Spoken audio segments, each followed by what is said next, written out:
Bonjour, l'équipe Ibou est heureuse de vous proposer une présentation du groupe Capgemini. Capgemini est le sixième acteur mondial des services professionnels informatiques. Voici quelques faits et chiffres pour présenter le groupe. Il faut savoir que Capgemini a été créé en 1967, c'est-à-dire il y a 50 ans aujourd'hui, par Serge Kampf. Le groupe compte en 2016 plus de 193 000 collaborateurs répartis dans le monde entier. Il réalise en 2016 12 539 millions d'euros de chiffre d'affaires, dont il a extrait 809 millions d'euros de résultats nets. Pour ce qui est de l'approche boursière, la capitalisation moyenne du groupe en 2016 est de 13,7 milliards d'euros. Le dividende versé aux actionnaires pour l'exercice 2016 est de 1,55 €. Le cours au 31 décembre 2017 est de 80,15 €. Observons maintenant les activités du groupe. Le groupe sépare les services qu'il propose en 4 activités différentes. Le pôle service applicatif, qui représente 60% du chiffre d'affaires. Le pôle autres services d'infogérance, 21% du chiffre d'affaires. Des services de technologie et d'ingénierie, qui génèrent 15% du chiffre d'affaires. Et enfin le pôle conseil, qui représente les 4% restants. Les services applicatifs proposent des services qui englobent l'offre applicative du groupe, c'est-à-dire la conception, le développement, la mise en œuvre et la maintenance des applications pour ses clients. Les autres services d'infogérance proposent l'intégration, la gestion et le développement des systèmes d'infrastructure IT des clients du groupe. En d'autres termes, la gestion et la maintenance de l'outil informatique de ses clients. Les services de technologie et d'ingénierie sont les services proposés par Sogeti, une filiale du groupe. Sogeti propose des services similaires à ceux de Capgemini, mais elle a pour ambition de les développer à l'échelle locale quand Capgemini délivre ses services pour des prestations globales. Le groupe a développé 4 domaines d'intervention, le digital, le testing, qui est le fait de vérifier que les applications fonctionnent, la sécurité et enfin l'infrastructure informatique. Les services de conseil du groupe portent sur l'informatique et la transition numérique de ses clients. Sur ce slide, vous retrouvez le découpage du chiffre d'affaires du groupe par zone géographique en 2010 ainsi qu'en 2016. On peut noter que l'Amérique du Nord est devenu le premier marché du groupe en passant de 19% du chiffre d'affaires à 30% en 2016. Cette explosion est due à l'acquisition d'iGate en 2015. La société américaine réalisait un chiffre d'affaires de 1,3 milliard d'euros en 2014 et possédait 280 clients principalement en Amérique du Nord. Cela a permis à Capgemini de se renforcer en Amérique du Nord, qui représente 44% du marché mondial de l'informatique. Grâce à cette acquisition, le groupe accroît ses positions dans plusieurs secteurs clés, comme les services financiers ou l'ingénierie. Le groupe récupère également des clients de renom, comme General Electric. Il est important de dégager les principales caractéristiques du secteur des services du numérique. Tout d'abord, c'est un marché immense et fragmenté. Les utilisateurs des nouvelles technologies se font plus nombreux et font évoluer les clients des SS2I. Et ce changement de mode de consommation et d'utilisation numérique pousse le secteur vers une évolution. La première caractéristique est que le marché est immense. En effet, selon une étude du cabinet Gartner, le marché des services du numérique représente un montant d'environ 824 milliards d'euros en 2016. L'Amérique du Nord est en tête avec 44% du total, soit 363 milliards d'euros, suivi par l'Europe de l'Ouest avec 29%. Du fait de sa taille et de la diversité des acteurs qui évoluent sur ce marché, on peut dire qu'il est très fragmenté. La part de marché de Capgemini, qui est le sixième acteur mondial, ne dépasse pas 1,7%. À titre d'exemple, sur le marché français, qui est le deuxième marché de Capgemini avec 2 444 millions d'euros réalisés en 2015, les 10 premières entreprises des services du numérique ne représentent que 24,6% des parts de marché, une preuve de la fragmentation du marché. D'autre part, les nouvelles générations qui arrivent sur le marché du travail sont nées avec le digital, comme on peut le voir avec l'utilisation toujours plus importante des réseaux sociaux et d'Internet. Par conséquent, les entreprises doivent s'adapter aux attentes de leurs futurs employés. Avec cette évolution des modes de consommation, les clients des SS2I évoluent. En effet, avant, l'essentiel des commandes faites provenaient des départements informatiques des entreprises. Aujourd'hui, selon le cabinet Gartner, 35% du marché est généré par le business, c'est-à-dire les métiers des entreprises, tels que les ventes, le marketing ou encore l'industrie.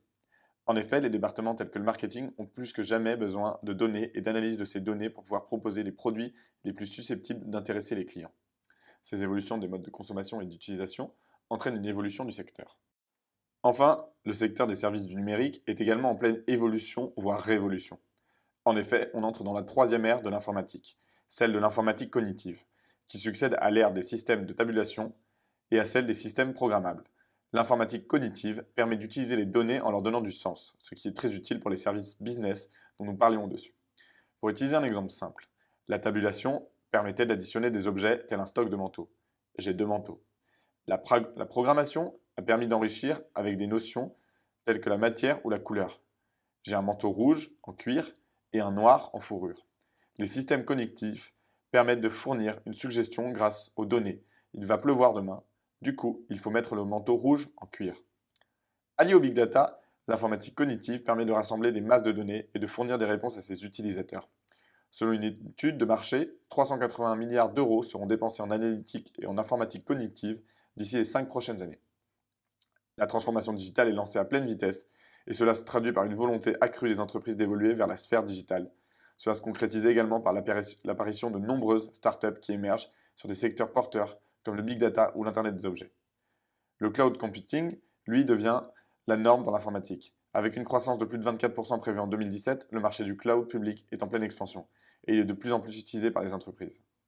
Cette évolution se traduit par la part des services applicatifs du groupe qui est passé de 40% du chiffre d'affaires en 2009 à plus de 60% en 2016.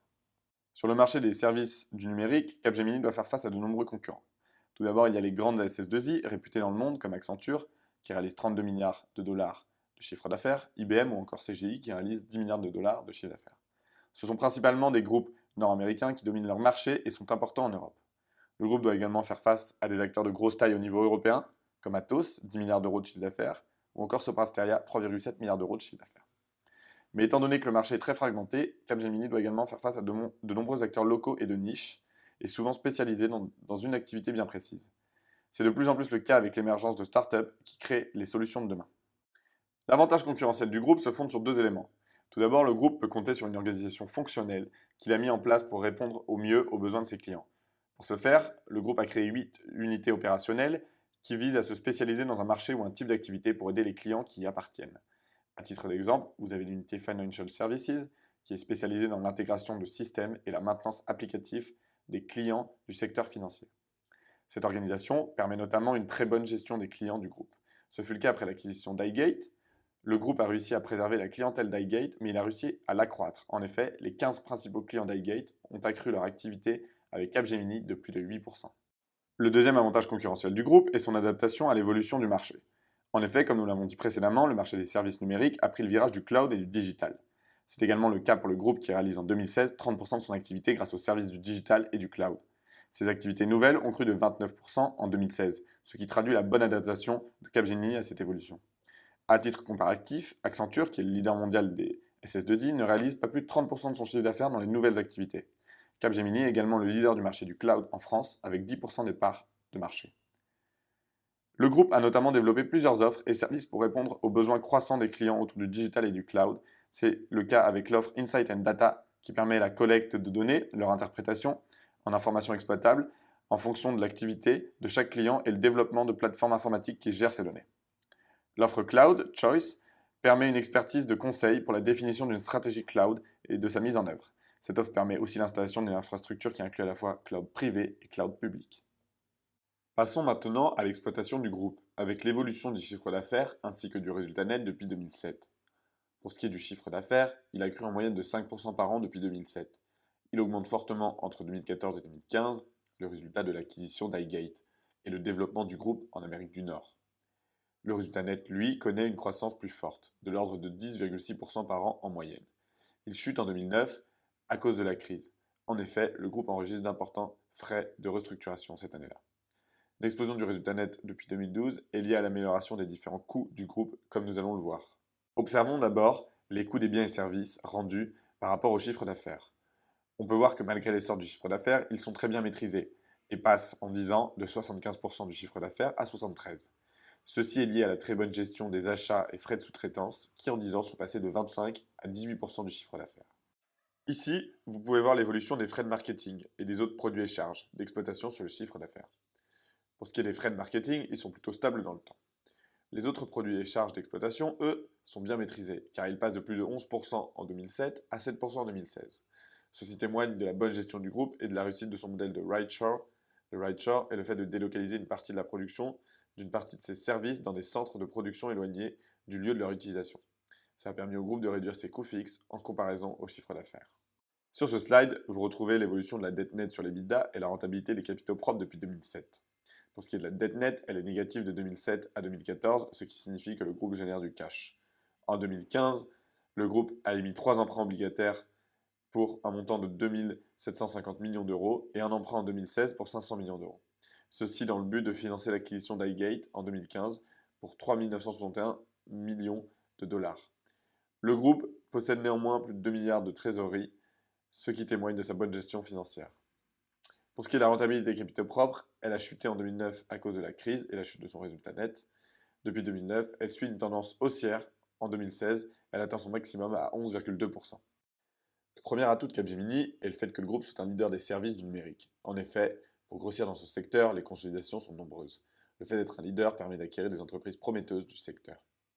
Le groupe profite également des partenariats qu'il réalise aussi bien avec des géants du numérique tels que Google ou Salesforce pour bénéficier de moyens importants et d'un large champ d'action, mais également avec les startups qui créent les services de demain.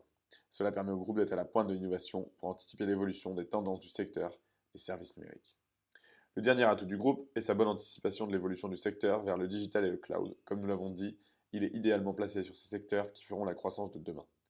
Pour ce qui est des menaces, il y a notamment le rideshare qui a permis d'améliorer les coûts fixes du groupe. Cependant, avec cette stratégie, la moitié de l'effectif du groupe est employé en Inde, ce qui peut être une menace pour le groupe si les salaires du secteur informatique venaient à augmenter dans ce pays.